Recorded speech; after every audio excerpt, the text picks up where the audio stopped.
what would you like to tell the people about the situation? When he says, no comment. So, my friends, I thought about this a lot this week about what to share and what not to share. And I think a few days ago I said something about the kids being under the weather, and I didn't specify what. The thing is, though, that to me it feels important to share this particular thing because I feel like COVID just has a lot of shame and kind of ostracism almost attached to it, and especially with Omicron, it's everywhere, and it's nobody's fault really for getting it. At this point, it's just everywhere. So, here's the deal. The kids were on their regularly scheduled time with their dad late last week through the weekend, and they tested positive over the weekend. They came back to me Monday, and they were still very much under the weather. Fortunately, neither of them presented severe symptoms. Cece is double vaccinated, and I was not with them this weekend. Donnie got it first, and then she got it a couple days later. But it seems to me from the information I got from their dad, and also just from having them with me this week, is that the trajectory of the illness kind of proceeded the same for both of them, even though Donnie is not vaccinated. He's only 3. He doesn't qualify. They both started out with a fever, and then that turned into croup, actually, for both of them. And they went to their pediatricians, and they got steroids for that. Cece has had croup several times in toddlerhood. Steroid treatment is standard treatment for that, for her. So fever a couple days later, croup, still a fever, and then the steroid treatment took the croup away right away for both of them. And they're doing this like 2 days apart. Because I think Omicron actually is known to have an incubation period of only 2 to 3 days. So I think Donnie was patient 0 in our family, and then Cece what came next. And he obviously, I think, picked it up from school, and that's where a lot of kids are getting it right now. Just with the timeline, like, we don't go anywhere or do anything really other than school, and a lot of kids from school got sick last week too.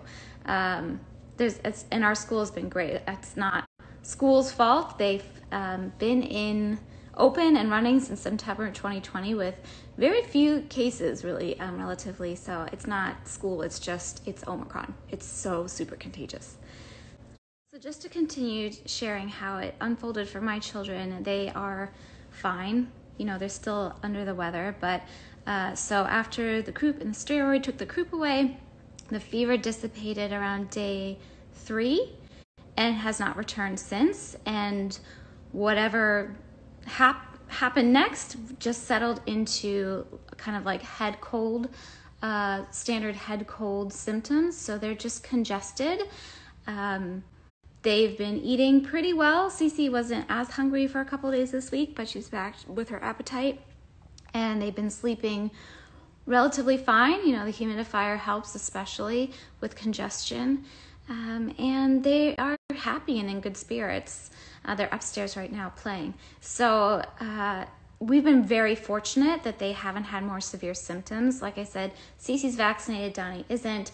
To me, it was the same. So I felt fine this week, just my normal self, and I'm very grateful for that because it means I'm at full capacity for them, and I'm hoping that continues. I am triple vaccinated, and I'm sure that helps. And I didn't want to make it sound like Cece being vaccinated doesn't make a difference. I still stand by vaccination personally. I know that's a very hot topic, but they both had extremely mild cases, and they can present differently in people who get it from each other even. So Cece could have had a much more difficult time of being sick had she not been vaccinated, even if Donnie, as an unvaccinated 3-year-old, had a milder presentation. So I'm not trying to discredit that at all. I'm just trying to give you the facts.